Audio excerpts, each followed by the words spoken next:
তোরা কালকে একটা ভিডিও ছেড়েছিলাম, ঠিক আছে? আমার ভাগ্নেকে খুঁজে পাওয়া যাচ্ছিল না, কিন্তু আজকে সকালবেলায় একটা ফোন আসে। ফোনে সে বলে যে ওই বাচ্চাটি মারা গেছে, সে তো আমার ভাগ্নে হয়।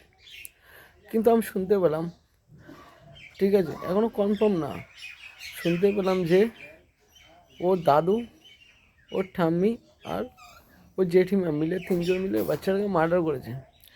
যদি সত্যিই হয়, ওরা তিনজন যদি সত্যিই মার্ডার করে থাকে, ঠিক আছে, আর ওদের যদি শাস্তি ঠিক মতো না হয়, ওদের যদি ফাঁসির শাস্তি না হয়, ওরা তো বাইরে বেরিয়ে আসবে, ঠিক আছে? আমি একটা সাধারণ ঘরের ছেলে, কিন্তু আমার এতটুকু নিষ্পাপ একটা বাচ্চাকে মেরে দেওয়া, খানকির ছেলেগুলা এতটুকু নিষ্পাপ একটা বাচ্চাকে মেরে দিয়েছে, মানে কি আমার জিত, ঠিক আছে?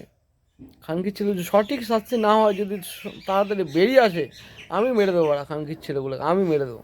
জেল হোক, ফাঁসি হোক, ওরা যা হবে হবে, খানকির ছেলে আমি মেরে দেবো, ঠিক আছে? যদি সঠিক বিচার না হয়, আমি মেরে দেবো।